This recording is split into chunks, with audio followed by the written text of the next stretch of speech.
चलिए, SV Lord Krishna group में आप सभी का स्वागत है। आज हम लोग 9 क्लास का सॉल्यूशन देखेंगे।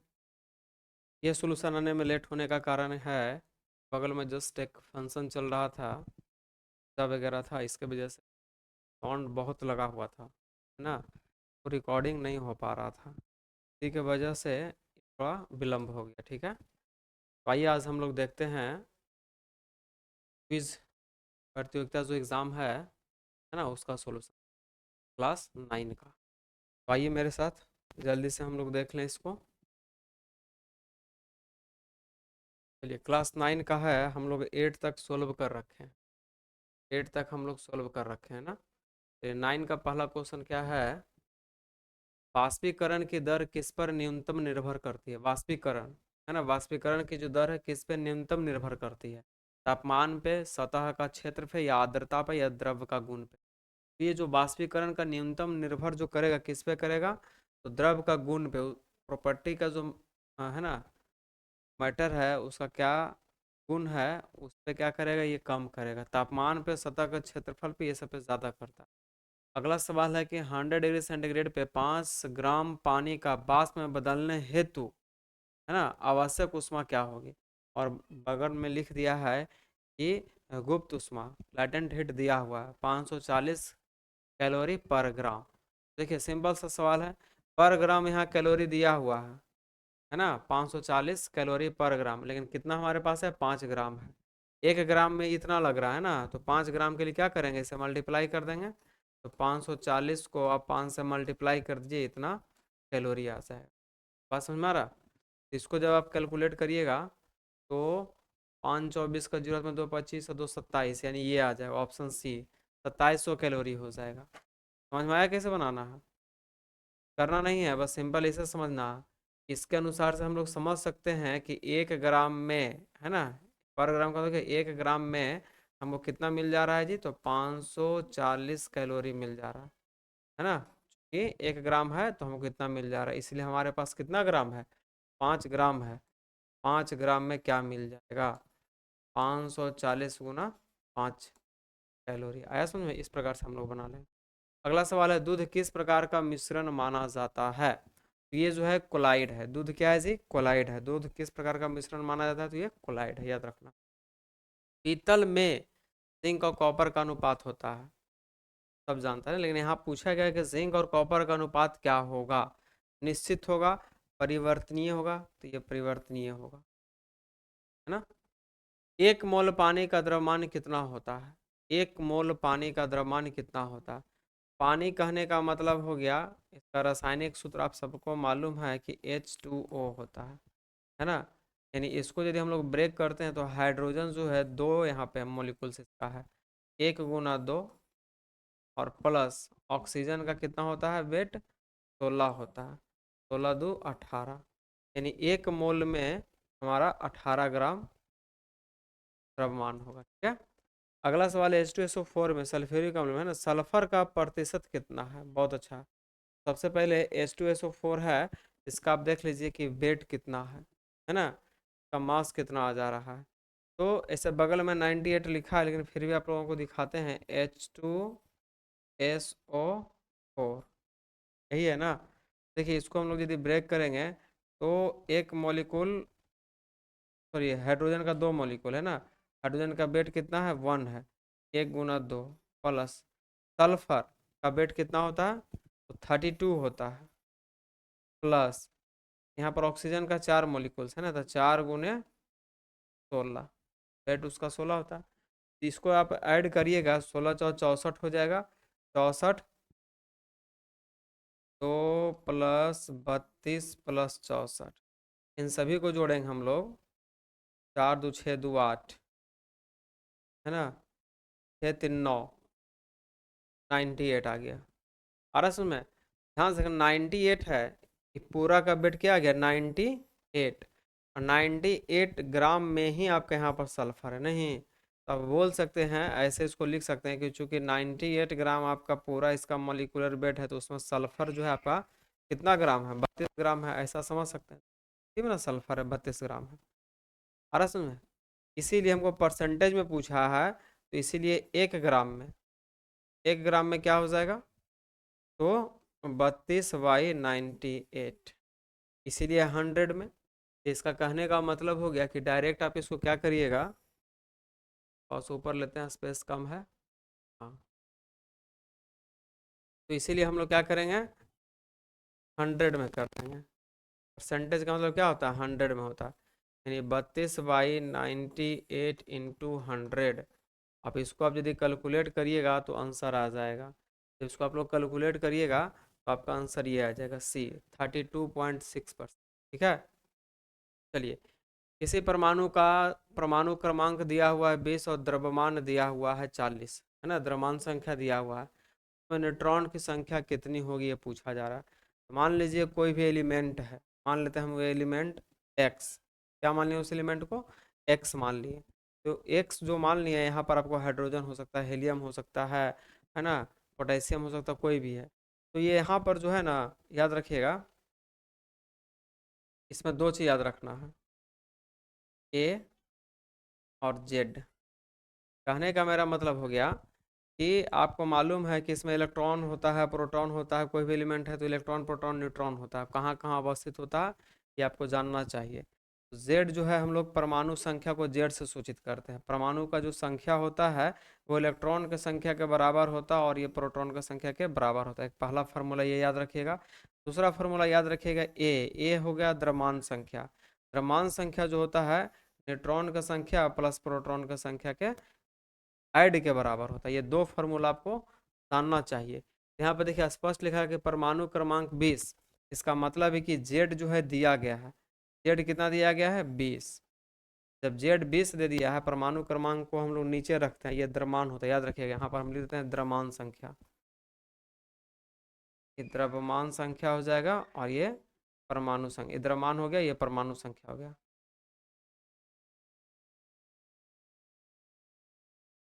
याद रखना, ठीक है, ये परमाणु संख्या हो गया। 20 दिया हुआ है परमाणु संख्या, इसका मतलब हो गया कि ये जो भी एलिमेंट है, यहाँ पे क्या लिखा है, किसी परमाणु में लिखा, नाम नहीं बता रहा कौन क्या क्या है ना। तो जो भी होगा उसमें इलेक्ट्रॉन की संख्या 20 होगी, प्रोटॉन की संख्या भी 20 हो जाएगी।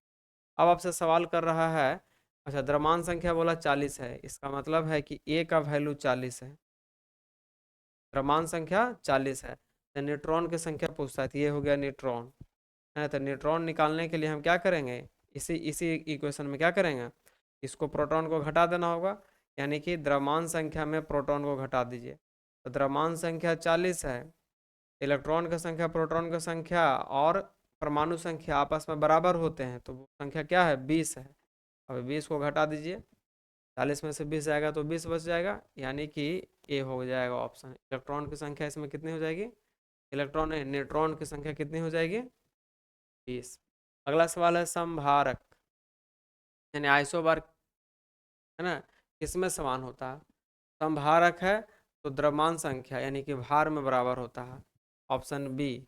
और समस्थानिक रहेगा यहाँ पर लिखा हुआ, तो परमाणु क्रमांक में बराबर होगा। आइए, प्रोकैरियोटिक कोशिकाओं में क्या अनुपस्थित रहता है। 9 नंबर क्वेश्चन जो है, चलिए ध्यान से समझेंगे। प्रोकैरियोटिक कोशिकाओं में क्या अनुपस्थित रहता है, तो नाभिकीय झिल्ली जो है ये अनुपस्थित रहता है। अगला, कोशिका का मस्तिष्क किसे कहा जाता है। कोशिका का जो मस्तिष्क होता है वो नाभिक होता है ना। कोशिका का मस्तिष्क किसको बोलते हैं हम लोग, नाभिक को बोलते हैं।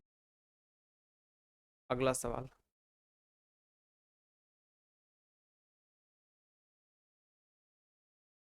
कोशिका का मस्तिष्क किसे कहा गया भाई, तो नाभिक को कहा गया है ना। एपिडर्मिस पर पर क्यूटिकल का क्या कार्य है, जल ह्रास को रोकना, बिल्कुल सही है। क्यूटिकल का क्या कार्य है जी, तो जल ह्रास को रोकना। न्यूरॉन का क्या कार्य है, न्यूरॉन, है ना, संवेदी संदेश ले जाना, है ना, संवेदी संदेश ले जाना। न्यूरॉन जो होता है, यानी जिसको हम नर्व सिस्टम भी बोलते हैं, है ना, तो वो क्या करता है, संदेश को ले जाता है। अगला जो है, शैवाल किस समूह में आती है, तो ये प्रोटेस्टा में आता है। शैवाल किस में आता है, प्रोटेस्टा में आता है। जिम्नोस्पर्म में बीज कहाँ पाए जाते हैं, फल में, नंगी अवस्था में, बिल्कुल सही, नंगी अवस्था में पाए जाते हैं। कहाँ पाए जाते हैं, नंगी अवस्था में वो पाए जाते हैं। अगला सवाल, एक वस्तु जो है 5 मीटर पर सेकंड से 25 मीटर पर सेकंड तक 5 सेकंड में पहुंच जाती है, उसका त्वरण क्या होगा? बहुत अच्छा, त्वरण पूछ रहा है, यानी एक्सेलरेशन। त्वरण का जो फार्मूला होता है, ए से डिनोट करते हैं, और फार्मूला होता है v - u/t, यानी कि वेग में परिवर्तन। इनिशियल वेग को हम लोग यू से डिनोट करते हैं, और फाइनल वेग को हम लोग वी से डिनोट करते हैं। यू से जो डिनोट कर रहे हैं इनिशियल में 5 मीटर पर सेकंड, और फाइनल इसका क्या हो गया? फाइनल हो गया 25 मीटर पर सेकंड हो गया। लेकिन यहाँ से यहाँ तक तय करने में 5 सेकंड का टाइमिंग भी लग गया, तो सारा कुछ पुट कर दीजिए यहाँ पर से। 25 - 5 और डिवाइड बाई 5, यानी कि 20 डिवाइड बाई 5, क्या हो जाएगा? 4। 5 चौके 20, क्या आ जाएगा? 4। 4 मीटर पर सेकंड स्क्वायर आपका क्या होगा? त्वरण हो गया। फ्रांस के तृतीय वर्ग का मुख्य भाग कौन सा था? है ना, फ्रांस के तृतीय वर्ग का मुख्य भाग कौन सा था? चर्च, या सामंत, या किसान व्यापारी? है ना, किसान व व्यापारी। 1794 में किस नेता के पतन के बाद आतंक का शासन समाप्त हुआ? नेपोलियन था, रोबोसेपियर था, या फिर डेटन था, या फिर माराठ था? कौन था बताइए? सबको मालूम होना चाहिए कि 1794 में रेबोसेपियर जो था, इसके पतन होने के बाद आतंक का शासन समाप्त हुआ है ना। रूस में चेका क्या है? सामूहिक खेत है, या समाजवादी पार्टी है, या ट्रेड यूनियन है, या गुप्त पुलिस है? तो रूस में चेका जो है ये क्या है? गुप्त पुलिस है। क्या है? गुप्त पुलिस है। चलिए, अगला सवाल, लेनिन की नई आर्थिक नीति कब लागू हुई? नई आर्थिक नीति लेनिन द्वारा कब लागू किया गया?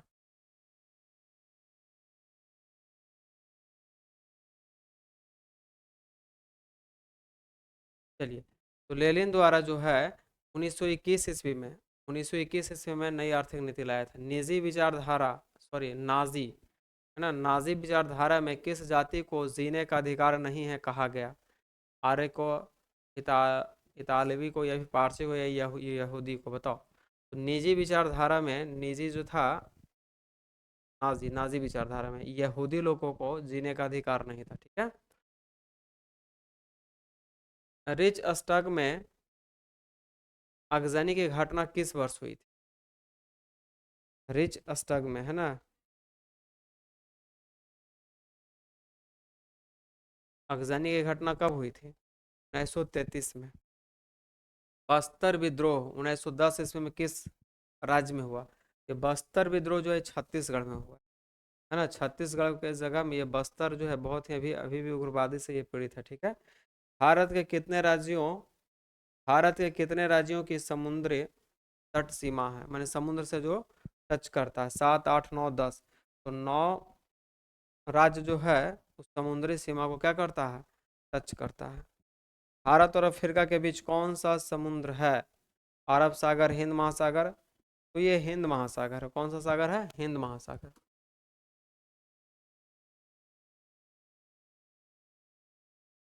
कश्मीर की घाटी किस हिमालय क्षेत्र में स्थित है बताइए? पूर्वी हिमालय, पश्चिमी? तो ये पश्चिमी हिमालय में कश्मीर घाटी जो है, कश्मीर की घाटी है जो हिमालय क्षेत्र में स्थित है, लेकिन पश्चिमी हिमालय क्षेत्र में। भारत और तिब्बत को जोड़ने वाला दर्रा कौन सा है? खैबर, बोलान, नाथुला, नाथुला, नाथुला दर्रा, ठीक है। गंगा ब्रह्मपुत्र मैदान का निर्माण मुख्यतः किससे हुआ है? ज्वालामुखी शिलाओं से, या जलोढ़ निष्पेक्षाओं से? तो इसी से, जलोढ़ निक्षेपों से, ठीक है। जलोढ़ निक्षेपों से, ठीक है। भारत का कौन सा राज्य सबसे ज्यादा मानसून प्राप्त करता है? केरल, तमिलनाडु, मेघालय? बिहार, तो मेघालय सबसे ज्यादा यही वर्षा होती है, ठीक है। भारत में शुष्क पर्णपाती वन मुख्यतः कहाँ पाया जाता है? पश्चिम और मध्य भारत में, उत्तर भारत में, पूर्वोत्तर भारत में, या हिमालय क्षेत्र में? भारत में शुष्क पर्णपाती वन मुख्यतः कहाँ पाया जाता है? पश्चिम और मध्य भारत में। किस देश में आधुनिक लोकतंत्र की शुरुआत मानी जाती है बताइए? कौन सा देश है जहाँ सबसे पहले लोकतंत्र की शुरुआत हुई? Bharat, America, Britain, France? तो ब्रिटेन में। लोकतंत्र में जन भागीदारी का सबसे अच्छा उदाहरण कौन सा है? जन भागीदारी, निजी व्यापार, मतदान, वसूली, सेनाओं में भर्ती। तो मतदान जो है यह है जन भागीदारी। भारतीय संविधान का निर्माण किसका कार्य था?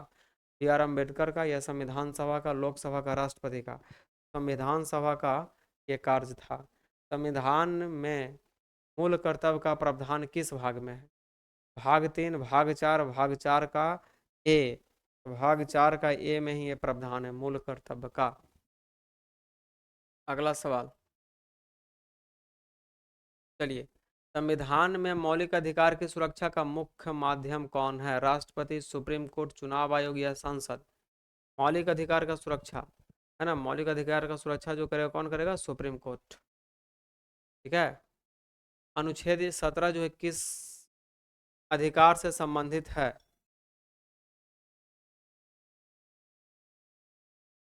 अनुच्छेद 17 जो है किस अधिकार से संबंधित है? तो अनुच्छेद 17 जो है अस्पृश्यता का उन्मूलन या उसका अंत। ठीक है। आर्थिक विकास में कृषि का योगदान घटने का मुख्य कारण क्या है? आर्थिक विकास में कृषि का योगदान कम गया। क्यों कम गया? तो औद्योगिकीकरण के कारण, है ना, औद्योगिकीकरण के कारण। इंडस्ट्रियल जैसे जैसे बढ़ते जाएगा, कृषि से लोग हटते जाएंगे और इंडस्ट्री में लोग आते जाएंगे, है ना। अगला सवाल जो है, भारतीय अर्थव्यवस्था में कौन सा क्षेत्र रोजगार के लिए सबसे जिम्मेदार है? उद्योग, सेवा, कृषि, आईटी। भारतीय अर्थव्यवस्था में कृषि जो है सबसे ज्यादा रोजगार के लिए जिम्मेदार है। ठीक है। भारत में ग्रामीण बेरोजगारी का प्रमुख कारण क्या है? तो भारत में ग्रामीण बेरोजगारी जो है उच्च शिक्षा का अभाव, या फिर कौशल और रोजगार के बीच असमानता। तो कौशल और रोजगार के बीच असमानता है। ठीक है। भारत में वित्तीय बजट किसके द्वारा प्रस्तुत किए जाते हैं? वित्तीय बजट जो होता है ना, वो वित्त मंत्री। वित्त मंत्री कहाँ? ऑप्शन डी में है। खनिज आधारित उद्योग में मुख्य उद्योग कौन सा है? वस्त्र, लौह और इस्पात। तो खनिज के लिए लौह और इस्पात है। ठीक है। बिहार में राष्ट्रीय उद्यान वाल्मीकि नगर का मुख्य आकर्षक क्या है? गैंडा, हाथी, बाघ। तो बाघ है। बिहार में किस जिले को चूना पत्थर की भूमि कहा जाता है? जमुई को, या रोहतास को, भागलपुर, मधुबनी? तो रोहतास। रोहतास को क्या बोला गया है? चूना पत्थर की भूमि बोला गया है। अगला सवाल, चलिए अगला सवाल, बिहार में कौन सा जिला सोन नदी घाटी, है ना, के लिए जाना जाता है? जमुई, पटना, रोहतास? तो सोन नदी घाटी जो है ना, ये रोहतास के लिए जाना जाता है। ठीक है। बिहार का कौन सा जिला मिथिला संस्कृति का केंद्र है? मधुबनी, दरभंगा, भागलपुर, पटना? जल्दी से बताइए, मिथिला संस्कृति का केंद्र। मिथिला संस्कृति सभी को मालूम है, मधुबनी। क्या हो जाएगा? मधुबनी। बिहार के किस जिले में भारत के प्राचीन समय का पहला लोकतंत्र स्थापित हुआ? भारत में जो लोकतंत्र स्थापित हुआ था, है ना, बिहार का कौन सा जिला था? ये वैशाली। वैशाली में सबसे पहले लोकतंत्र की जननी कहा गया। ठीक है। भारत का कौन सा क्षेत्र धान का कटोरा कहलाता है? बिहार नहीं, छत्तीसगढ़ और आंध्र प्रदेश धान का कटोरा। भारत का सबसे बड़ा बंदरगाह कौन है? मुंबई, है ना। भारत का सबसे बड़ा और लंबा भी बोलेगा तो मुंबई हो जाएगा। और कभी कभी पूछता है सबसे बड़ा कंटेनर, कंटेनर बंदरगाह, कंटेनर भी बोलेगा तो भी मुंबई ही आए। संयुक्त राष्ट्र की स्थापना कब हुई? संयुक्त राष्ट्र की स्थापना कब हुई? तो 1945 में। संयुक्त राष्ट्र की स्थापना कब हुई? 1945। विश्व का सबसे बड़ा रेगिस्तान कौन सा है? सबको मालूम है, सहारा। मान मनप्रीत सिंह किस खेल के कप्तान है? फुटबॉल के? नहीं, हॉकी के। हाँ, तो ये हॉकी के कप्तान है।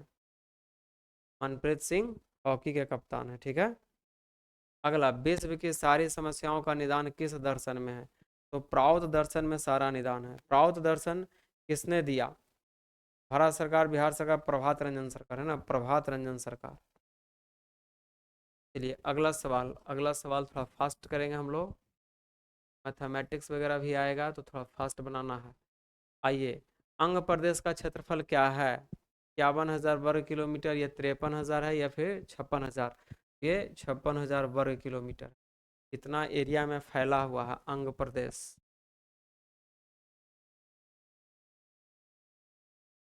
चलिए अगला सवाल जो है, अंग प्रदेश की राजधानी क्या है? तो अंग का राजधानी क्या था? चंपा।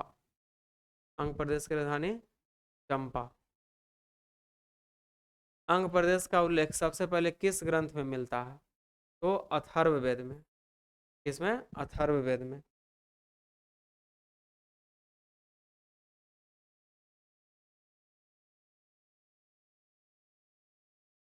चलिए, अथर्ववेद में सबसे पहले इसका उल्लेख मिलता है। अगला सवाल जो है, पुण्य प्लस आत्मा में कौन सी संधि है? पुण्य प्लस आत्मा, अब यहाँ से आ गया ग्रामेटिकल क्वेश्चन है ना। ये दीर्घ संधि है। नीलकंठ कौन सा समास है? नीलकंठ बहुब्रीहि, है ना, ये सारा याद होगा। चलता हूँ थोड़ा देर, सॉरी, चलता हूँ थोड़ा दूर, हर कदम के साथ में कौन सा अलंकार है? चलिए, बहुत अच्छा है क्वेश्चन, जल्दी से बता देंगे कौन सा अलंकार होगा।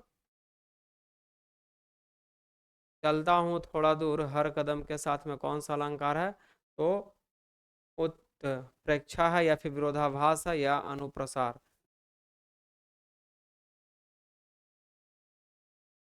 रावण को राम ने मारा, यह किस वाक्य का उदाहरण है? कृत्यवाच्य, कर्मवाच्य, भाववाच्य, इनमें से कोई नहीं। रावण को राम ने मारा, बताइए कौन सा वाच्य है? तो कृत्यवाच्य है।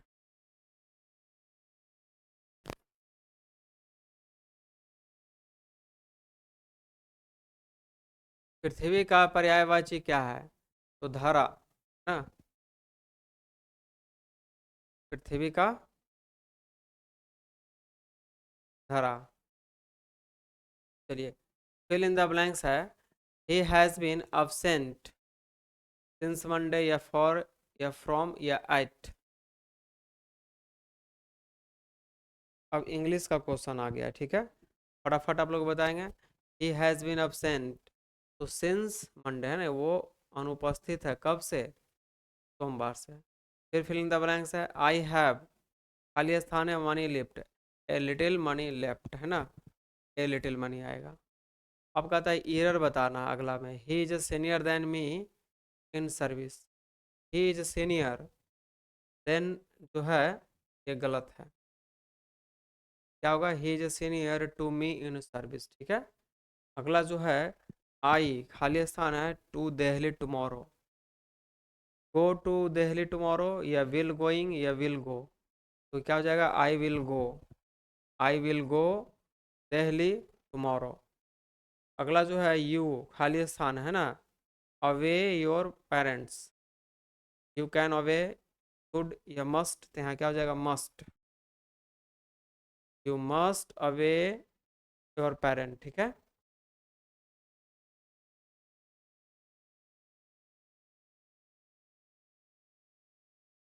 चलिए, यहाँ से रीजनिंग का क्वेश्चन है और मैथमेटिक्स का क्वेश्चन है। चलिए, कहता है एक महिला ने एक आदमी को इशारा करते हुए कहा, एक महिला है, ध्यान से देखना है, एक महिला है और आदमी की ओर इशारा कर रही है, और कहती है क्या चीज? ध्यान से देखना, यह मेरी माँ के इकलौते भाई। मेरी माँ का इकलौता भाई का मतलब क्या होगा? हमारे मामा जी है ना, का बेटा है। वह आदमी महिला के साथ क्या लगेगी? बताइए, तो देख के ही पता चल जाएगा। तो माँ देखो, इकलौता भाई का बेटा, भाई का बाद आगे बोल दिया बेटा है, तो इसका मतलब क्या हो जाएगा? तो मेरा भाई हो जाएगा। देखने से ही पता चल गया। आ रहा समझ में? मामा नहीं होगा, इकलौता भाई का बेटा बोल दिया। एक महिला है और पुरुष की ओर इशारा करते हुए बता रही है, एक महिला जो है पुरुष की ओर इशारा करते हुए बता रही है कि वह जो लड़का है मेरी माँ के इकलौता भाई का बेटा है। तो उस महिला से तो पुरुष के बीच में क्या रिलेशन होगा? तो मैं मेरा भाई का होगा। ए ने बी से कहा, क्या कहा भाई? कि तुम्हारे पिता मेरे इकलौते बेटे हैं, है ना। देखो, ए ने बी से कहा, बी से कहता कि, बी को बोलता है कि तुम्हारे पिता मेरा इकलौता बेटा है। तो बी से ए का क्या संबंध है? बताओ। यानी इसका जो बेटा है, क्या बोला यहाँ पर? ध्यान से, तुम्हारे पिता मेरा इकलौता बेटा है, यानी कि ये बी का जो बाप है ए का इकलौता बेटा है। ए बी में क्या रिलेशन होगा? तो दादा का रिलेशन होगा। समझ में आ रहा? आगे आइए। आगे में कहता है ROAD, है ना, इसको ऐसा लिखा गया है। तो इसको क्या लिखा जाएगा, यानी कि कोडिंग डिकोडिंग का क्वेश्चन आ गया है। आर 18 पे होता है और यू जो होता है 21 पे होता है, ओ 15 पे होता है। यहाँ पर हम लिखते चलते हैं, ये 18 पोजीशन पे है, ये 15 पोजीशन पे है, ये एक पोजीशन पे है और ये 4 पोजीशन है ना। ध्यान से देखना, ये जो है 21, आर जो है 18 पोजीशन, और डी जो है 4 पोजीशन पे, और जी जो है 7 पोजीशन पे है। अब इतना से देख के तुम पता लगा लो कि 3 का डिफरेंस हो रहा है ना। तीन तीन ऐड कर रहे हैं इसमें, तो ये वाला मिल जा रहा है, इसका मतलब है कि इसमें अब तीन तीन ऐड कर दो, आगे मिल जाएगा। देखो एम जो होता है 13 पे होता है, याद रखना। आई होता है 9 पे। एल होता है 12 पे, ई होता है 5 पे, और एस होता है 19 पे। तो और सब में तुम तीन तीन जोड़ दो, 13 3 16, 16 में क्या होता है जी, पी होता है ना।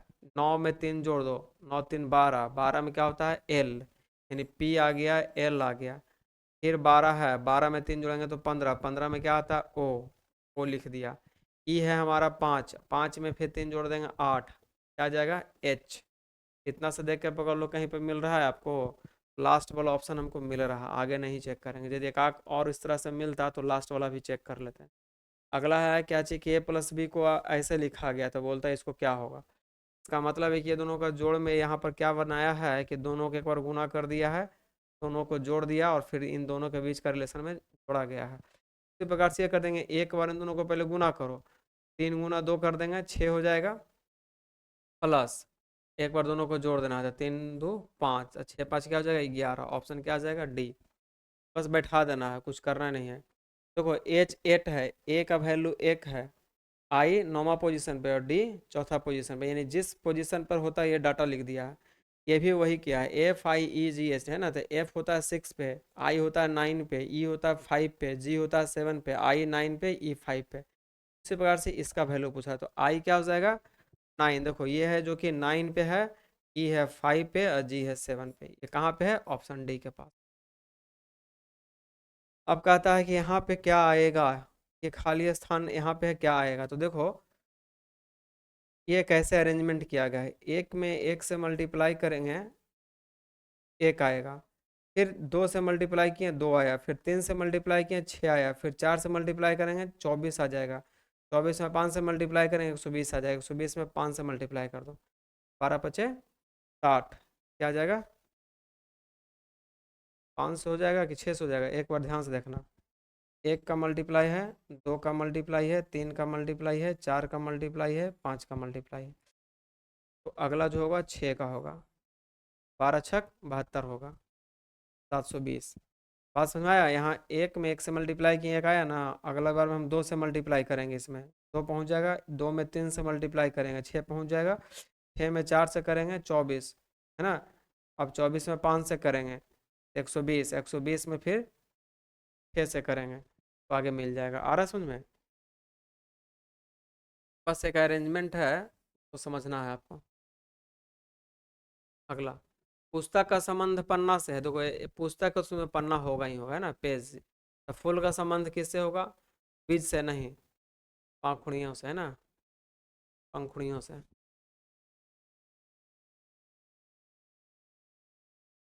आइए, इनमें कौन असंगत है ढूंढना है, ठीक है। मैंने कि असमानता, घड़ी, तिथि, कैलेंडर, सूर्य। तो देखो ये सभी जो है डेट और तिथि बताने के लिए रिलेटेड है ना। सूर्य जो है जो अलग है। अगला क्वेश्चन है कि सीमा घर से पश्चिम की दिशा में 12 किलोमीटर चलती है। देखिए डायरेक्शन वाला है, तो यहाँ पर याद रखिए, नॉर्थ है, ये साउथ है, ये ईस्ट है और ये वेस्ट है।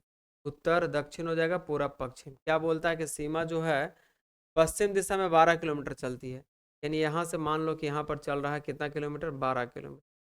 अब आ गया ये। फिर वो बात दक्षिण की दिशा में 5 किलोमीटर चलती है, तो दक्षिण कहाँ हो जाएगा, इधर आएगा, 5 किलोमीटर चलती है, लो नीचे की ओर आ गई 5 किलोमीटर। फिर उत्तर पूर्व की दिशा में 7 किलोमीटर चलती है। देखो यहाँ पर समझना है, उत्तर पूर्व, उत्तर पूर्व किसको कहेंगे, ध्यान से देखिएगा। ये यदि नॉर्थ है, ये यदि साउथ है, ये यदि ईस्ट है, ये यदि वेस्ट है ना। नॉर्थ ईस्ट हमारा ये हो गया। देखो उत्तर पूर्व, ये तो पूरब है, उत्तर यानी ई कोना में जो हम जाएंगे ना, इसी को बोलेंगे उत्तर पूरब, कॉर्नर को, ठीक है। क्या बोलता है, उत्तर पूरब की दिशा में 7 किलोमीटर चलता है, यानी यहाँ से आप इस डायरेक्शन में ऐसे जाइएगा, है ना, ये नॉर्थ ईस्ट हो जाएगा, उत्तर पूर्व में 7 किलोमीटर, 7 किलोमीटर। लेकिन स्पष्ट पता नहीं चल रहा है ना। क्या लिखा है, उत्तर पूर्व की दिशा में 7 किलोमीटर चलती है, वह घर से कितने दूर पे है और किस दिशा में है। घर से कितना दूरी पर है और किस दिशा में है। तो यहाँ से देखिएगा, ये जो है इसको हम और आगे यदि बढ़ाएंगे, है ना, तो एक देख रहे हैं कि ट्रायंगल बन रहा है, एक ट्रायंगल बन रहा है। कौन सा ट्रायंगल बन रहा है, राइट एंगल ट्रायंगल है। ध्यान से देखना, एक ऐसे हो गया, दूसरा ऐसे हो गया और तीसरा ऐसे, लेकिन ये कंप्लीट हमको नज़र नहीं आ रहा है। ये 12 है, ये 5 है। हम लोग को ये माइंड में आता है कि यदि यहाँ पर राइट एंगल बना है ना, ये 7 किलोमीटर लिख रहा है, यहाँ से कुछ और यदि होगा तो पूरा हम इसको ऐड कर देंगे, है ना, तो हम समझेंगे कि देखो 12 5 है, यानी यहाँ पर 13 यदि बोलता ना तो समझ जाते कि पूरा का पूरा ये लेंथ 13 होगा, क्योंकि राइट एंगल ट्रायंगल में ये कर्ण हो गया, ये आधार हो गया, ये लंब हो गया। 5 का स्क्वायर करोगे तो 25 हो जाएगा, और 12 का स्क्वायर करोगे तो 144 हो जाएगा, है ना। और सबको जोड़ दोगे इन दोनों को, नहीं होता है कर्ण स्क्वायर बराबर, फार्मूला पढ़ा ही होगा कि कर्ण स्क्वायर बराबर क्या होता है, सिर्फ कर्ण बराबर होता है रूट अंडर लंब का स्क्वायर प्लस आधार का स्क्वायर, ये सब तो पढ़ा ही है। तो लंब हमारा ये हो गया, आधार ये हो गया, जिसका स्क्वायर कर देंगे तो इसको यदि स्क्वायर करके रूट में निकालते हैं तो हमको 13 आना चाहिए। लेकिन यहाँ पर क्या दिया है, 7 दिया है, यानी कि ये नहीं समझ आना कि ये 5 हो जाएगा। ठीक है, करेंगे कैसे भाई, तो हम मान लेते हैं कि इसके आगे जो भी गया होगा मान लेते हैं x, क्योंकि हमको यदि 13 दे देता तो हम कहते हैं कि हाँ सही दिया है, लेकिन 13 तो आया नहीं, 7 आया है, कि आगे का डिस्टेंस इसका मतलब होगा कि x होगा। तो यहाँ पर हम क्या करेंगे, 7 + x का whole square is equal to 12 का स्क्वायर कर देना है और आपको 5 का स्क्वायर कर देना है। अरे समझ में, क्योंकि आपका यही कर्ण है। देखो 7 + x का होल स्क्वायर अभी रहने दो, इसको यदि तुम करते हो तो 144 और 25 तो क्या हो जाएगा, इसको जोड़ेंगे तो 169 हो जाएगा। ठीक है, यानी 7 + x is equal to root under 169, अर्थात कितना हो जाएगा 13। x इज इक्वल टू क्या हो जाएगा, x इज इक्वल टू क्या हो जाएगा, 7 को माइनस कर देंगे तो x इज इक्वल टू जो हमारा हो जाएगा 7 6 13, यानी कि 6 किलोमीटर होगा। 6 किलोमीटर आंसर कहाँ पे है, यहाँ पे है। और दिशा क्या हो जाएगी, दक्षिण पश्चिम। क्यों, क्योंकि दक्षिण पश्चिम क्यों बोला गया, ध्यान से देखना, मतलब यहीं तक तुम हो। अब जो है इस 7 यहाँ तक आया था ना, 6 यहाँ पर हो गया, यहाँ से यहाँ तक है, यानी कि तुम अभी भी इस ट्रायंगल से ऊपर नहीं गए हो, है ना। कंप्लीट ट्रायंगल बना ना, 7 6 13 हो गया कि नहीं, 7 आया था तो यहाँ से यहाँ कितना आ जाएगा, 6 हो जाएगा। ऐसे भी बना सकते हो, और आपके दिमाग में जो बात हम बताए इसके पहले कि 13 आना चाहिए, 7 दिया गया है ना, उस आधार पर भी बना सकते हो। ऑप्शन क्या हो जाएगा, ए। अगला फिर डायरेक्शन का ही क्वेश्चन है। अगला बोलता है कि रवि उत्तर की दिशा में 10 किलोमीटर चलता है। अच्छा, तो उत्तर की ओर 10 किलोमीटर इसको चला दीजिए। देखिए उत्तर वो ऊपर में है, यहाँ पर देखिए हम बना दे रहे हैं, 10 किलोमीटर चल दिया। चलिए, फिर दाएं मुड़कर 5 किलोमीटर चलता है। दाहिना का मतलब हो गया राइट साइड, है ना, तो यहाँ से राइट साइड चला लो, राइट साइड गया और कितना गया, 5, 5 कर दिए। फिर पश्चिम की ओर 3 किलोमीटर चला, पश्चिम की ओर, ध्यान से देखना, यहाँ से देख कर समझ जाओ, उत्तर गया, फिर आप राइट हैंड गया, फिर कहता पश्चिम, तो पश्चिम जाने का मतलब क्या होगा, आपको ये पश्चिम है तो यानी बैक आना पड़ेगा। पश्चिम कितना चल रहा है जी, 3 किलोमीटर चल रहा है, यानी जो 5 गया था ये थोड़ा सा वापस आ जाएगा, है ना, तो बचेगा कितना, यहाँ पर 2 किलोमीटर बचेगा। आ रहा समझ में। तो वह अपने घर से कितना दूरी पे है, यानी आपको आपको जो स्पेस बच रहा है, आइए स्पेस यहाँ पर कम है, हम थोड़ा अलग में बनाने का प्रयास करते हैं। देखिए ये वाली बात हो गई, उत्तर की ओर 10 किलोमीटर चला था, फिर ये राइट साइड होकर के 5 किलोमीटर चला, लेकिन बोला कि पूरब फिर 3 किलोमीटर चला, यानी यहाँ से पुनः ये वापस आएगा, यहाँ से 3 किलोमीटर तक चल दिया। उस समय 5 किलोमीटर चला था, है ना, तो रेस्ट जो हमारा यहाँ से 2 किलोमीटर बच गया। अब बोलता है क्या चीज़, कि घर से कितना दूरी पे है, यानी यहाँ से ये वाला टर्म निकालना है। यानी कि ये यहाँ पर देखो राइट एंगल यदि बन गया है तो कर्ण स्क्वायर लंब स्क्वायर कर देंगे, यहाँ से यही दूरी निकालना है आपको। तो क्या निकालना है, कर्ण की वैल्यू निकालनी है, तो क्या हो जाएगा, रूट में हो जाएगा 10 का स्क्वायर और प्लस 2 का स्क्वायर, ठीक है। 100 प्लस 4 अर्थात 104। 104 का जो रूट निकालेंगे हम लोग, तो यहाँ देखिए स्पेस नहीं था इसलिए हमको उधर बनाना पड़ेगा, है ना। तो 10 से कुछ ज़्यादा जाएगा नहीं, तो 10 से ज़्यादा का ऑप्शन बी के पास है। आ रहा समझ में? चलिए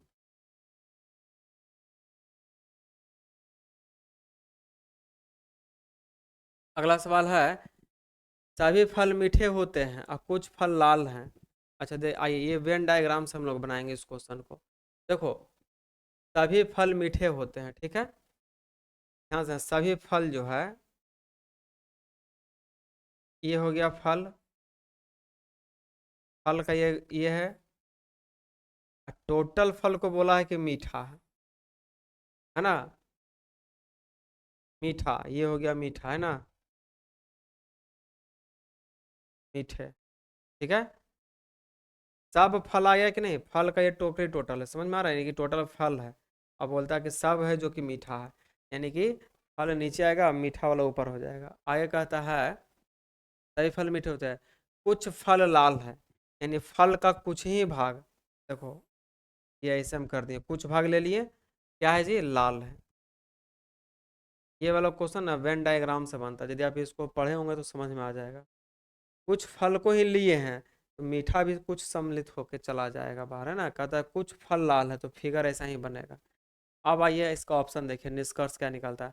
कुछ लाल फल मीठे होते हैं, देखो कुछ लाल फल, सच में देख लो, लाल फल का कुछ ही भाग आया और मीठा भी सम्मिलित हो गया, यानी ऑप्शन ए बिल्कुल सही बोल रहा है, कुछ लाल फल मीठे होते हैं, है ना। ये ऑप्शन हमको सही नजर आ रहा है।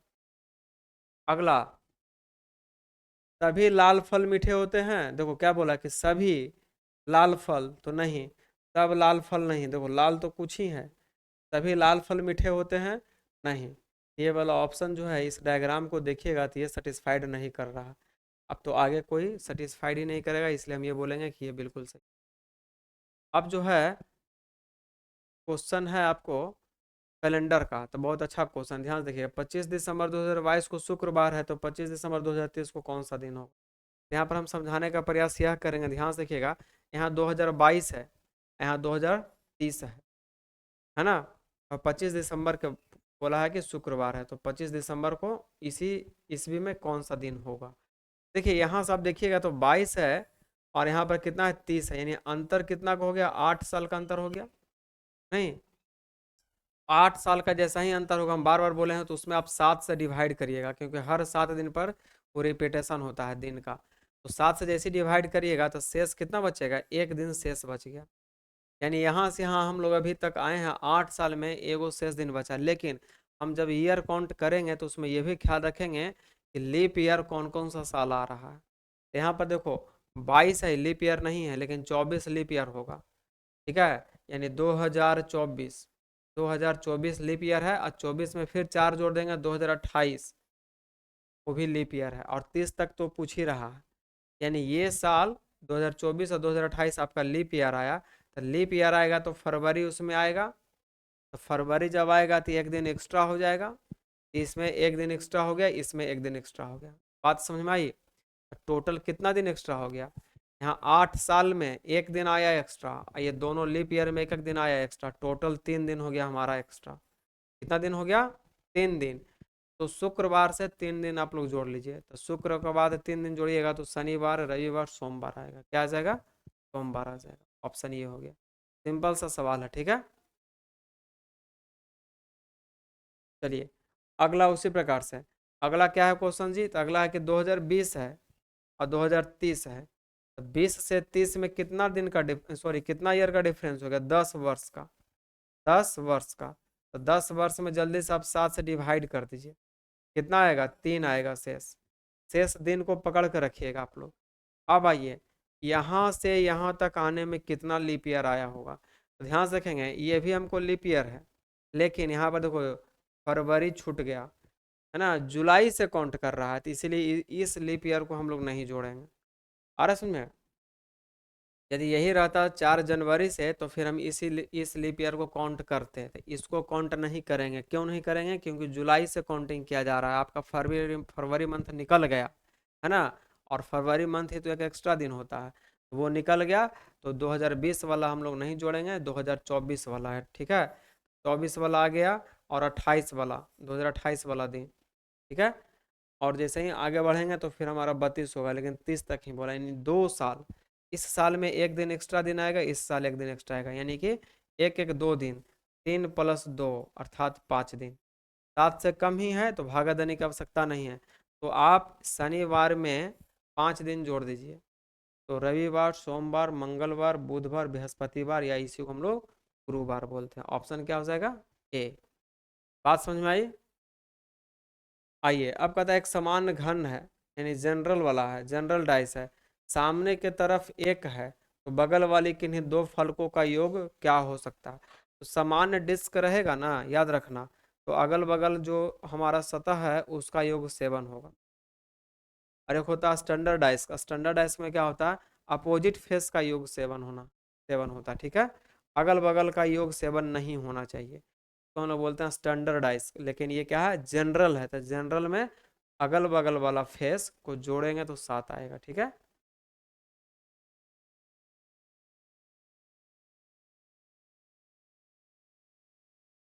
डाइस समझ में आया ना? डाइस इसको बोलते हैं, देख लो। इतना स्पेस नहीं है कि हम बता सकें आप लोगों को, लेकिन समझ लीजिए।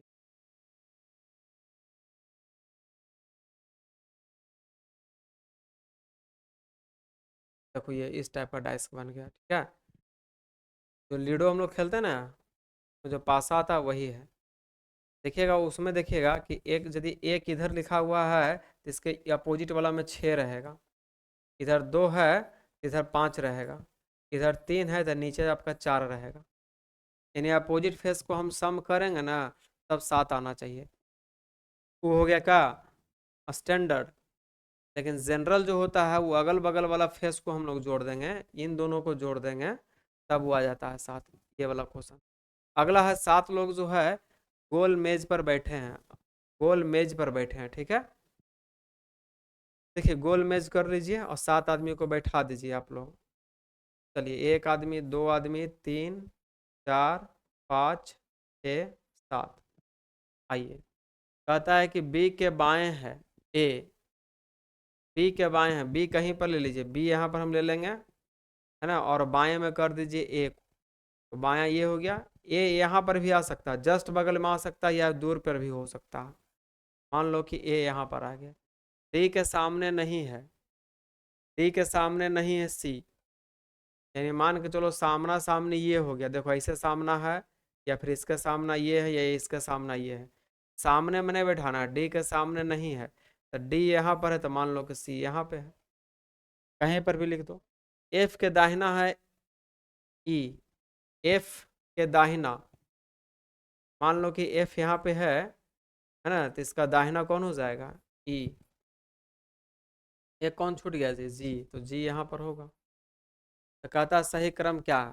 देखो ये जो क्वेश्चन है अनकम्प्लीटेड है, क्योंकि इसको ये बोलना चाहिए सही क्रम में राइट साइड से कि लेफ्ट साइड से, मैंने दाहिना साइड से पूछा जा रहा है या बायां साइड से पूछा जा रहा है, इसलिए ये उत्तर देने में असमर्थ है। आ रहा सुन में? इसका अरेंजमेंट ऐसा भी हो गया। अब कहाँ से इसको हम लोग अरेंज करें, है ना। तो ये क्वेश्चन पे सभी को जवाब मिल जाएगा, ठीक है, सभी को आंसर इसमें मिलेगा, ठीक है, नंबर सभी को इसमें मिल जाएगा। ये क्वेश्चन में इनकम्प्लीट है, ठीक है, और इसमें होना चाहिए था।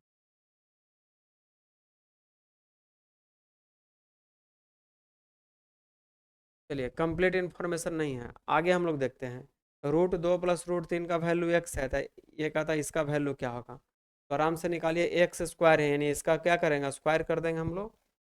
तो √2 + √3 का होल स्क्वायर -2 √6, इसको कर दीजिए A square. A plus B का होल स्क्वायर में ब्रेक करेंगे, A square plus B square +2ab। 2 A के जगह पर 2 और बी के जगह पर √3, है ना, -2 √6। देखो ये भी रूट में है, रूट में अंदर करेंगे 3 दूना 6 हो ही जाएगा। ये निगेटिव में है और ये वाला टर्म पॉजिटिव में, कैंसिल हो जाएगा, 3 2 5। आंसर क्या आएगा? 5। अगला क्या बोलता है कि एक्स स्क्वायर, यानी कि ये जो फंक्शन दिया हुआ है एफ का वैल्यू -1 है, तो इसका वैल्यू क्या होगा? तो -1 पुट कर दीजिए। तो -1 पे देखो, इस पे आप जैसे पुट करोगे, -1 का होल स्क्वायर +3 गुना -1 और +2।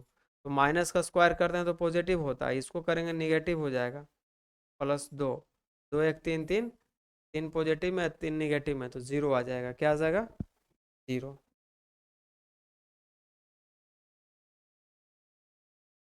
आया सुन में? चलिए अगला सवाल क्या कहता है।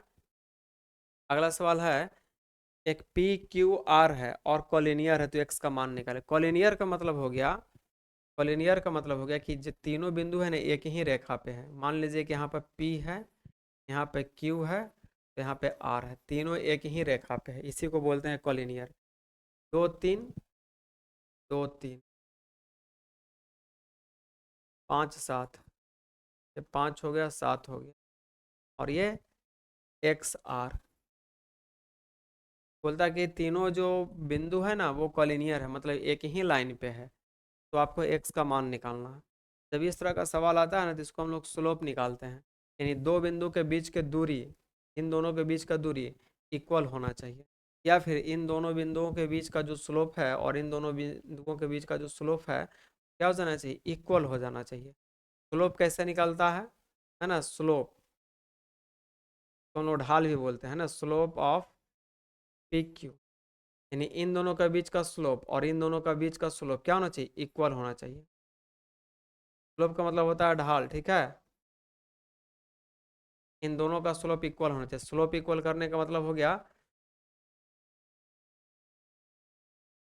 पाई का डिफरेंस, पाई का डिफरेंस 7 - 3 और डिवाइड बाई एक्स का डिफरेंस 5 - 2। इसी प्रकार से यहाँ पे बाई का डिफरेंस, अच्छा यहाँ पे 5 है आर नहीं 5 है ना। पाई का डिफरेंस यहाँ पर कर देंगे हम लोग, तो 7 - 5, और एक्स का डिफरेंस कर देंगे x - 5। अब घटा लीजिए, 4 आ जाएगा, ये 3 आ जाएगा, ऊपर में 2 आ जाएगा, नीचे में x - 5 आ जाएगा। 2 2 सा 4 हो जाएगा। तो कैलकुलेट कर लीजिए, कैलकुलेट करिएगा तो क्या आ जाएगा? देखो स्पेस नहीं, हम यहाँ पर कैलकुलेट कर रहे हैं। 2 × x - 5 is equal to 3, 2x - 10 is equal to 3, 2x is equal to 10, यहाँ चला जाएगा तो क्या हो जाएगा? 13 हो जाएगा। एक्स का वैल्यू 13/2 करिएगा, कितना हो जाएगा? सही है या गलत हो गया? 2x - 10, 2x - 10 equal to 3, 13/2।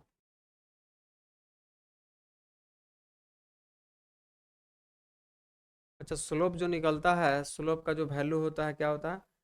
y2 - y1 और डिवाइड बाई x2 - x1, यही तो होता है।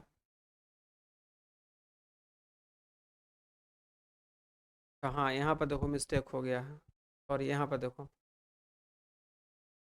ये दोनों यदि हम पॉइंट को ले चलेंगे तो इसके लिए हमारा क्या हो जाएगा? y2 5 हो जाएगा और y1 7 हो जाएगा। तो यहाँ पर आप मिस्टेक हो गया है, यहाँ पे आप 5 - 7 करना होगा, ठीक है। यहाँ पे मिस्टेक हो गया, इसी की वजह से।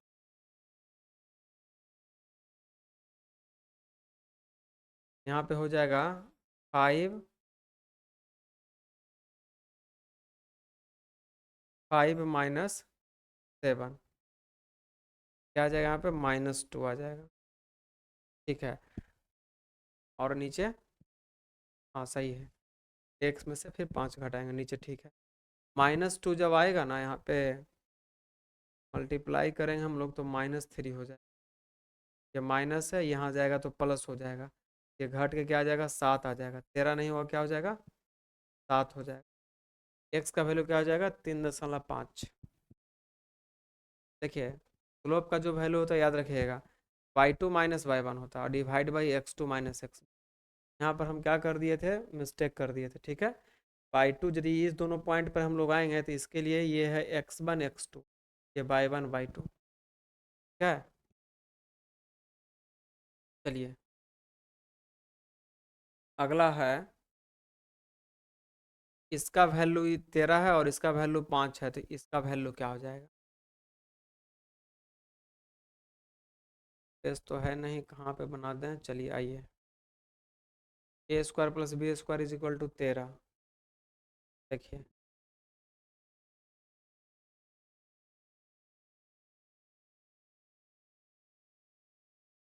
ए square plus B square is equal to 13 दिया गया है, ठीक है। आइए, जगह नहीं, हम बगल में बना रहे हैं। A plus B is equal to 5। फिर बोलता है कि A plus B is equal to 5। तब पूछता है कि ए बी का वैल्यू क्या होगा। यदि इस तरह का प्रश्न आएगा तो हम लोग ऐसे लिखेंगे कि ए प्लस बी का होल स्क्वायर का फार्मूला पर ब्रेक कर दो, A square plus B square plus 2ab। A plus B का वैल्यू 5 दिया है, यानी 5 का स्क्वायर हो जाएगा। A square plus B square का वैल्यू 13 दिया गया है, प्लस 2ab हो, यानी कि 25 है ना, ये 13 माइनस में आ जाएगा, 2ab। 25 में से 13 घटाएंगे तो क्या आ जाएगा, 12। 12 इज इक्वल टू 2ab है ना, तो A B is equal to क्या हो जाएगा, 12 डिवाइड बाई 2 अर्थात 6। क्या हो जाएगा, 6। कौन सा देखिएगा 6 कहाँ पे है, समझ में आया। इसमें 6 कहाँ पे, देखिए स्पेस नहीं था तो हमको अलग बनाना पड़ गया, ऑप्शन ए हो जाएगा। इसी प्रकार से ये है, ये एक इक्वेशन है और दूसरा इक्वेशन ये है, कहता है के कौन सा मान के लिए सिस्टम का अनंत समाधान है।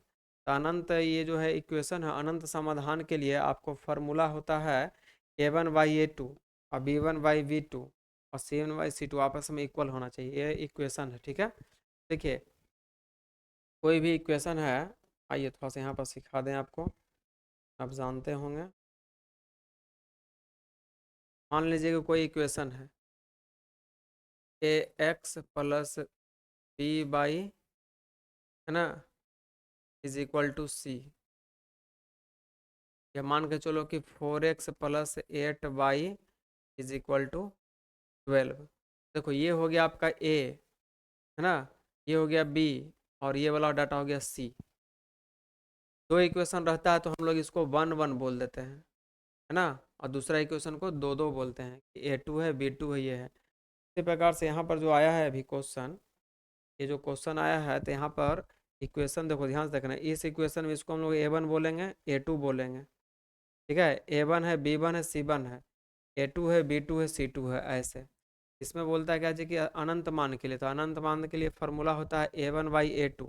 हमको किसका मान निकालना है, के का मान निकालना है, ठीक है।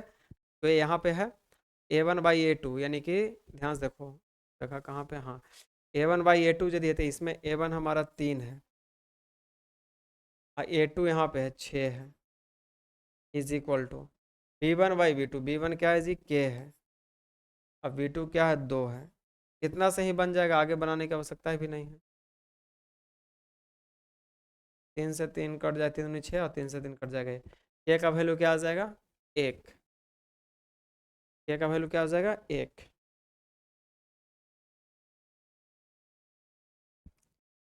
आया समझ में। अगला जो है वास्तविक संख्या जिनके मान का योग 7 और गुणनफल 12 उनका मान क्या, ये तो ऑप्शन से चेक कर लेंगे। बोलते हैं ये दो संख्या है ना, तो बताओ कि योग करेंगे तो 7 आना चाहिए, तो 3 और 4 को योग कर रहे हैं तो 7 आ जा रहा है। अब कहता है कि गुणनफल करने में 12 होना चाहिए, 4 या 12 भी हो जा रही है, यानी कि यही ऑप्शन होगा, आगे बनाना ही कुछ, ठीक है। ऑप्शन से हम लोग चल जाएंगे, आंसर मिल जाएगा।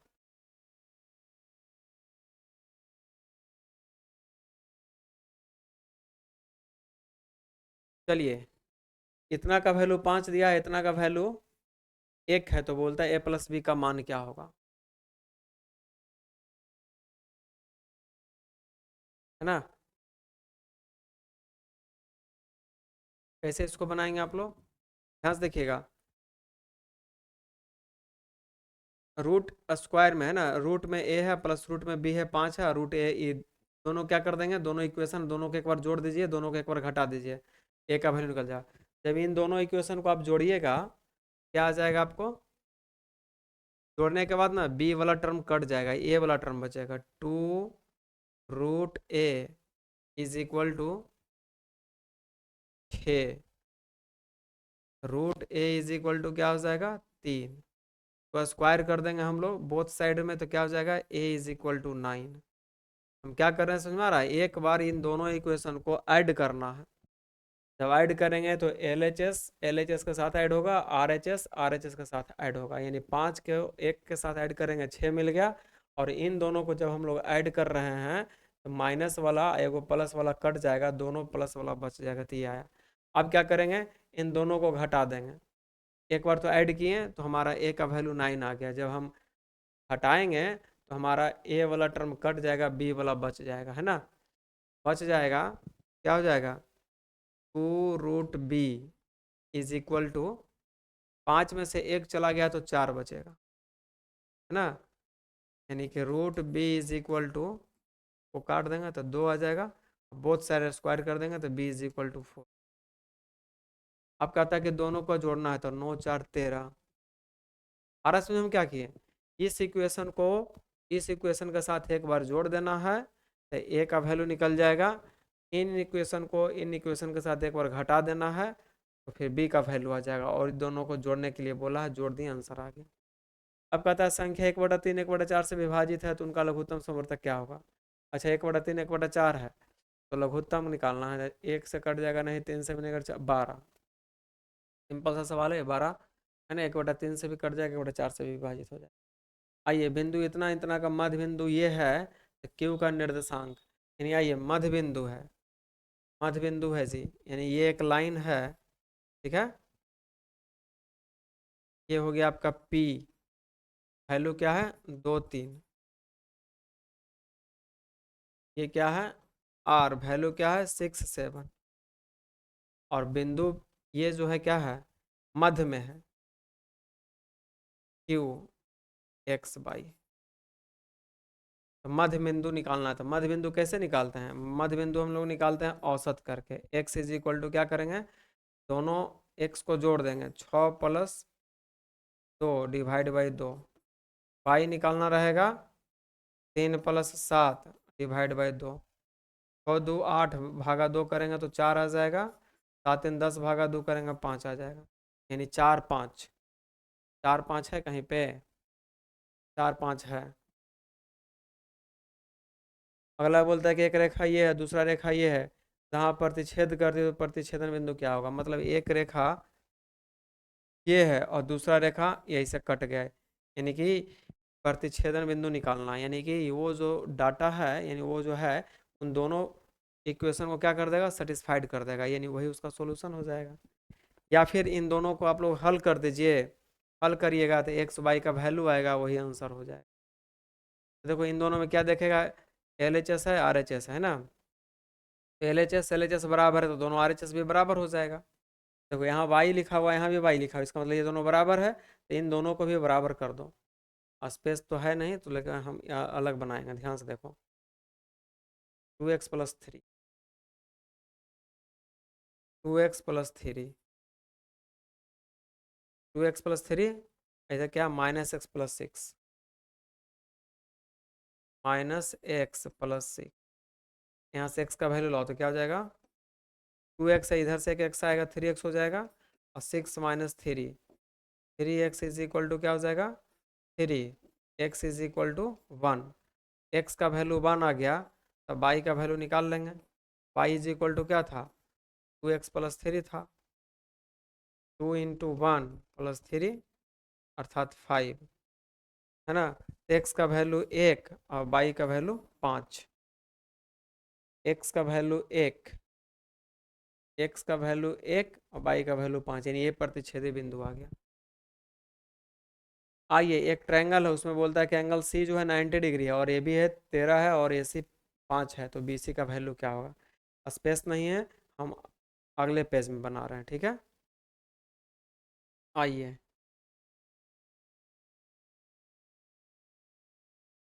एक ट्रायंगल है, एक क्या है जी, ट्रायंगल है। बोलता है कि एंगल सी जो है 90 डिग्री, यानी यहाँ पर जैसे हम 90 डिग्री बनाए थे यहाँ पर हम सी रख देंगे, सी रख देंगे, क्योंकि यहाँ पर स्पष्ट बोल रखा है कि एंगल सी 90 डिग्री है। अब बोलता है कि ए बी 13 है और ए सी 5 है। आ जाओ, अब मान के चलो यहाँ पर ए दे दो, ये बी दे दो, है ना, ए बी सी हो। अब डाटा पुट कर दो, ए बी 13 है और ए सी 5 है। ए बी 13, ए सी 5, आपको बी सी पूछ रहा है। क्या पूछ रहा है, बी सी बन जाएगा, सीधा बन जाएगा, क्योंकि ये कर्ण हो गया है, ये आधार हो गया, ये लंब पूछा जा रहा है। तो लंब जब पूछा जाएगा आपसे, है ना, तो रूट अंडर क्या करिएगा, कर्ण का स्क्वायर और माइनस आधार का स्क्वायर करिएगा। 169 माइनस 25, 144 अर्थात 12। ये क्या आ जाएगा, 12 आ जाएगा। ठीक है, ऑप्शन डी। अब आ जाइए साइन थीटा कॉस थीटा से रिलेटेड प्रश्न है, ठीक है। साइन का वैल्यू दिया है, कॉस का वैल्यू दिया है, तो tan ए और कॉट ए का वैल्यू क्या होगा। आइए अब इसको भी हम लोग बना लेते हैं, देखते हैं स्पेस रहेगा तो यहाँ पर बनाएंगे, नहीं तो फिर हम लोग अगले पेज में आएंगे। हाँ, चलिए कुछ बना सकते हैं यहाँ पे हम लोग, देखते हैं शायद बन जाए। साइन का वैल्यू दिया हुआ है, कॉस का वैल्यू दिया हुआ था, tan और कॉट का वैल्यू पूछता है। ध्यान से हमको इसका वैल्यू निकालना है, इसका वैल्यू निकालना, ध्यान से देखना। tan A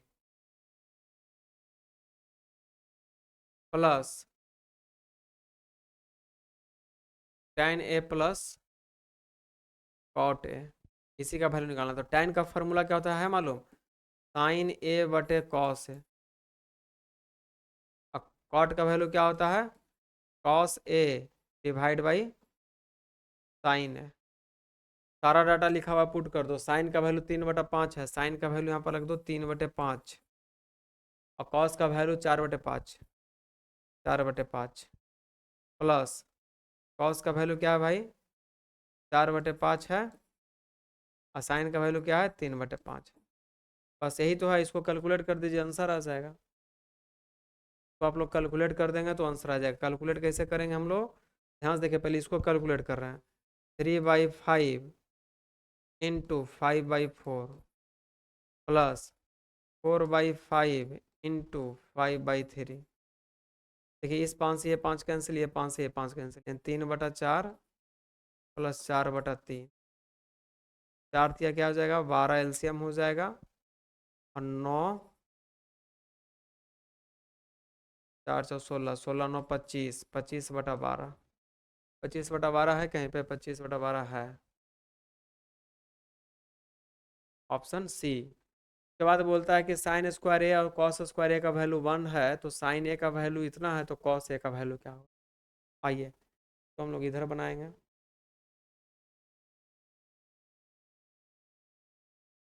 sign square A plus cos square A is equal to 1 लिखा है, और लिखा है कि साइन ए का वैल्यू 2/3 है, तो कॉस का वैल्यू क्या होगा। प्रश्न शायद यही है, देखते हैं। हाँ, साइन ए का वैल्यू 2/3 है, तो कॉस ए का वैल्यू क्या होगा, सही है। देखिए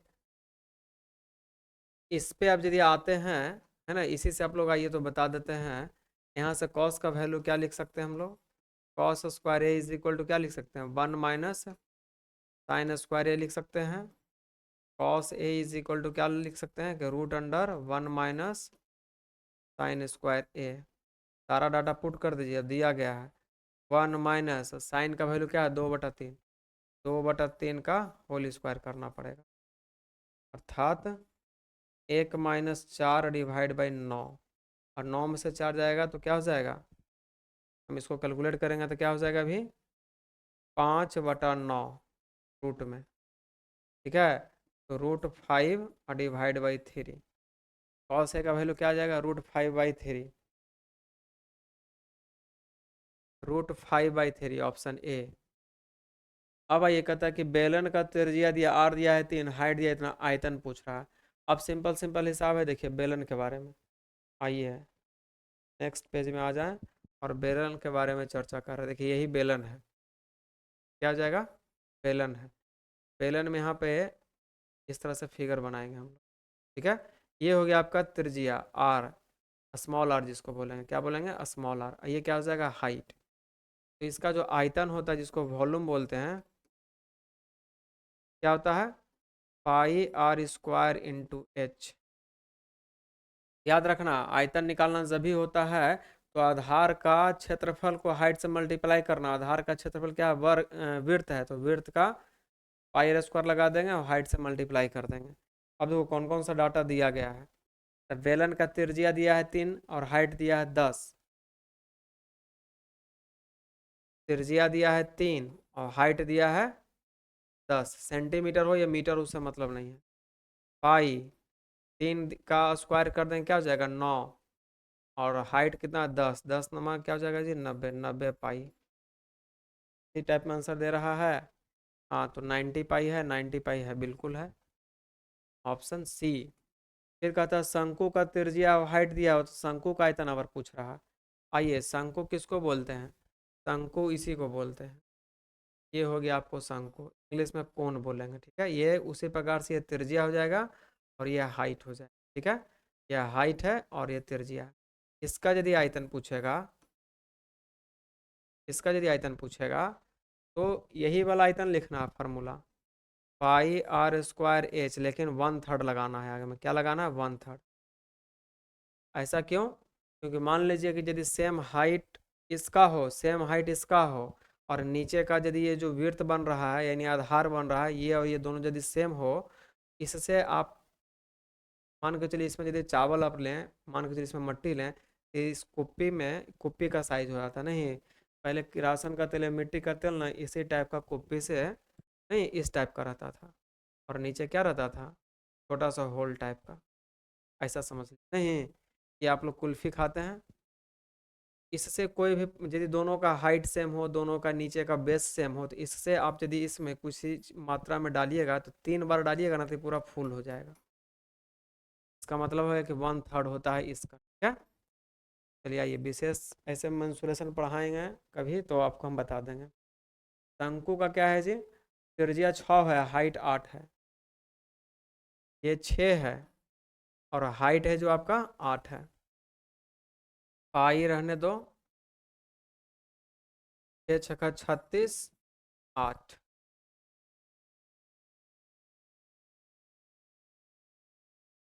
और 8 96, क्या जाएगा इसका, 96 पाई क्यू, ठीक है।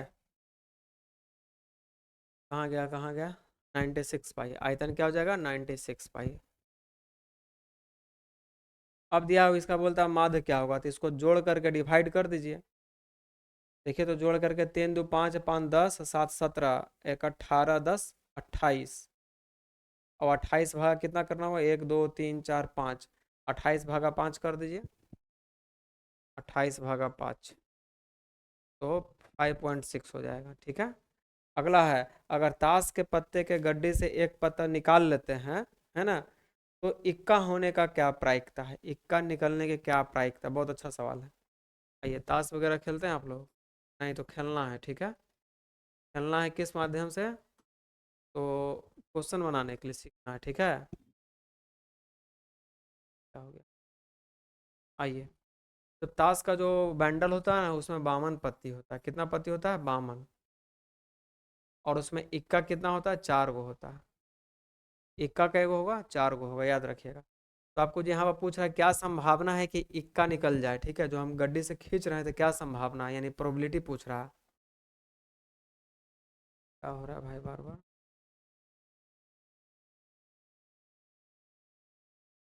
का फॉर्मूला होता है एन ई और डिवाइड बाई एन एस।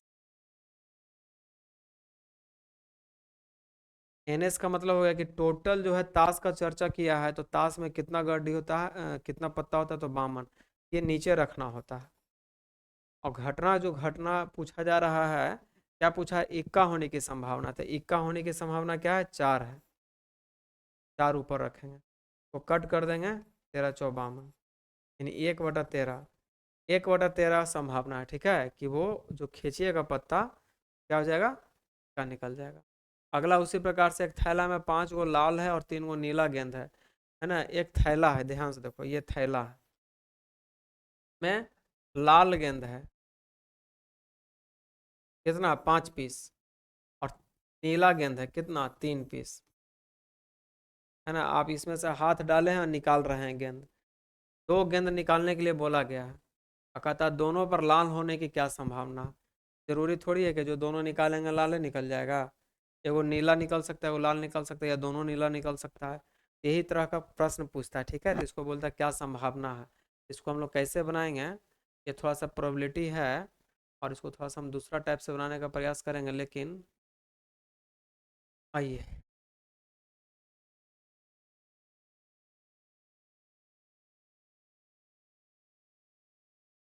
क्या संभावना है ना। ध्यान से देखिए, आपसे पूछा गया है वही पीई पूछा गया है, प्रोबेबिलिटी इवेंट पूछा पूछा गया है।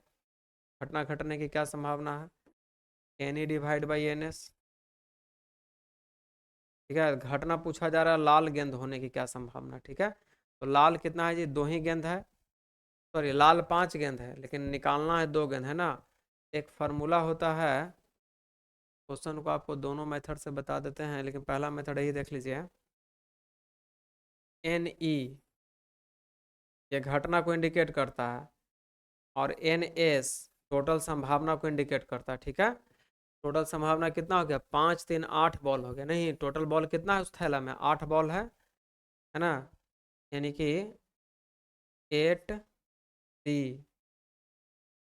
अब बताएगा सर 8C2 क्या लिख देते, एक फार्मूला होता है NCR का, लेकिन यहाँ पर इसको हम इस मेथड से ना बताते। अच्छा चलो, NCR का एक फार्मूला होता है,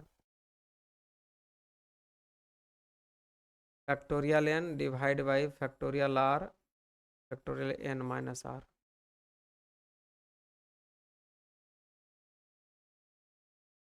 ब्रेक करेंगे अभी हम लोग, यहाँ पर आइए।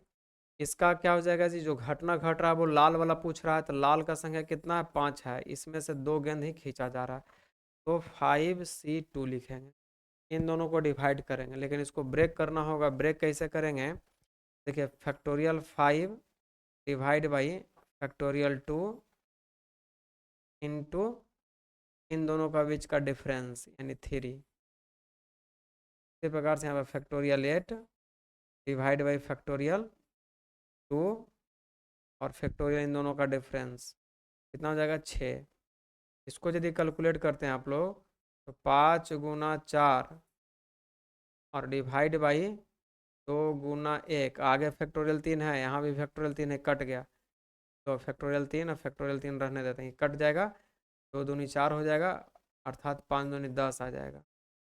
को ब्रेक करते हैं, यानी ये वाला ऊपर में आ जाएगा 10 और नीचे में क्या आ जाएगा, 8 है, 8 × 7 और 6 से 6 कट गया, नीचे 2 7 28 28 है, तो क्या हो जाएगा 5/14, 5/14 है ऑप्शन ए। देखिए ये तो हम बना दिए हैं, लेकिन आप लोगों को थोड़ा सा ये समझने में प्रॉब्लम हुआ होगा कि ये क्या लिख दिए, नहीं। इसको हम कंपटीशन और कंपटीशन पॉइंट ऑफ व्यू से एक फार्मूला लिख देते हैं, उसको थोड़ा याद कर लीजिएगा।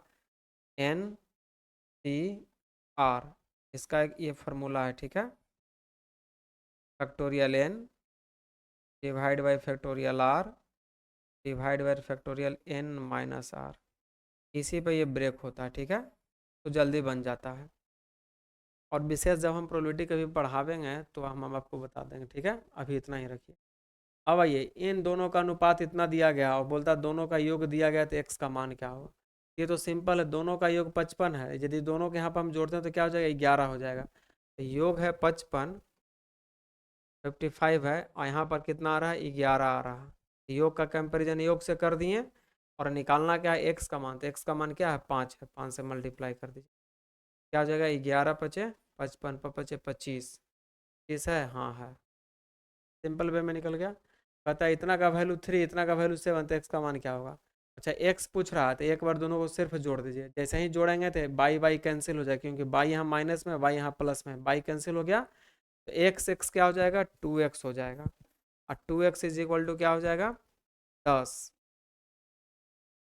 एक्स का वैल्यू क्या हो जाएगा, 5। एक्स का वैल्यू क्या हो जाएगा, 5। आंसर क्या आ जाएगा, 5। इस प्रकार से आपका ये सारा सॉल्यूशन हो गया, ठीक है।